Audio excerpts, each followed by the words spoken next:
15 ઓગસ્ટના દિવસે આપણે જે સવાલો લોકો પાસેથી કલેક્ટ કર્યા હતા અને જે સૂચનો કલેક્ટ કર્યા હતા એનું આપણે અનબોક્સિંગ કરીએ અને અમુક રેન્ડમ સવાલો લઈએ કે કેવા પ્રકારની સમસ્યાઓ લોકોને પડે છે ને કેવા પ્રકારના સૂચનો એને કર્યા છે. આ બોક્સનું અનબોક્સિંગ કરું છું અને જોઈએ આપણે કે ભાઈ કેવા પ્રકારની તકલીફોનો લોકો સામનો કરી રહ્યા છે. ઓકે, તો ઘણી બધી સમસ્યાઓ, ઘણા બધા સૂચનો લોકોએ આપણને આપ્યા છે, તમે જોઈ શકો છો. રેન્ડમ આપણે 1-2 સૂચનો જે છે તે આમાંથી લઈશું અને જોશું કે લોકોને કેવી તકલીફ પડે છે. આમાં એક ભાઈ લગે છે કે સરકારી કચેરીમાં જઈએ તો પૈસા વગર કોઈ કામ થતું નથી. સવાલ કે કોઈ અવાજ ઉપાડો તો તમારું કામ અટકાવી દેવામાં આવે છે. પાછળથી પૈસાની માંગણી કરવામાં આવે છે.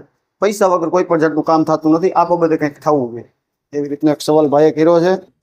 બીજા નંબરની અંદર આમાં કંપનીવાળા કોઈ પણ જાતની પગાર સ્લીપ આપતા નથી. પગાર ઓછો આપે છે. 12 કલાક કામ કરાવે છે અને 8 કલાકનો પગાર આપે છે. પરિસ્થિતિ ખૂબ ગંભીર છે. છોકરાઓ ભણે છે, કામ કરવું પડે છે. કાંઈ બીજો અવાજ ઉપાડીએ તો નોકરીમાંથી કાઢી નાખવાની ધમકી આપે છે. ભાઈ એવી રીતની ફરિયાદ આપણને કરી છે. એના માટે કંઈક થવું જોઈએ એવું કહે છે.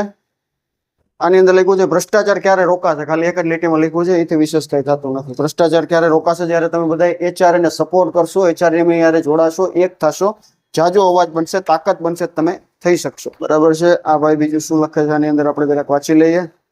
રાજકોટમાં રોડની વ્યવસ્થા ખૂબ મોટા પાયે છે, સુધરવા જોઈએ એવું આ ભાઈ એક આમાં લખે છે. બીજી એક સમસ્યા છે, હું સામાન્ય નાગરિક છું અને ભ્રષ્ટાચારથી પરેશાન છું. આના માટે કંઈક થવું જોઈએ. બરાબર છે, પણ તમારે HR ને જોઈન કરવું પડશે. HR તમારો અવાજ છે. જ્યારે તમે HR ની સાથે આવશો ત્યારે બદલાવ આવશે. ભણેલા ગણેલા સારા લોકોએ રાજનીતિમાં જવું જોઈએ. એ તમે જ્યારે મત દેવા જાઓ ને ત્યારે તમારે નક્કી કરવાનું છે. તમે 500 રૂપિયાને મુઠ્ઠી ગાંઠિયામાં તમારો મત વેચી નાખો, પછી આ સવાલ તમારે કરવો પડે, એના માટે કોઈ મહત્વની વાત નથી પછી. બરાબર. જે આપણા દેશની જનતા અને નાગરિક રોડ, રસ્તા, ટેક્સ આપે છે એને એની સુવિધા પૂરી મળતી નથી. ભ્રષ્ટાચાર મોટા પાયે છે, એનો નિકાલ થવો જોઈએ એવું આ ભાઈ આની અંદર લખે છે.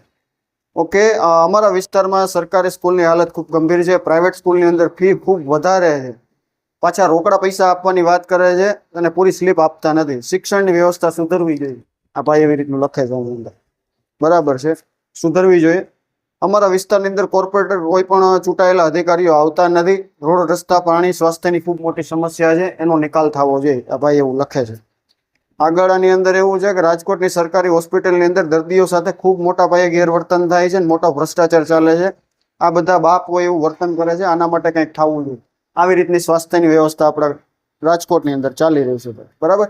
આગળ એક પ્રશ્ન લઈ લે. વર્તમાન સમયનું યુવાધન દેશ તરફ વળે તેવી કંઈક પરિસ્થિતિનું નિર્માણ થવું જોઈએ. બધા લોકોએ આ બાબતે પ્રયત્નો કરવા જોઈએ. એક સૂચન છે. આવી તો ભાઈ ઘણી બધી હજી ફરિયાદો છે. હું લેવા બેસીશ તો સવારથી સાંજ થઈ જશે.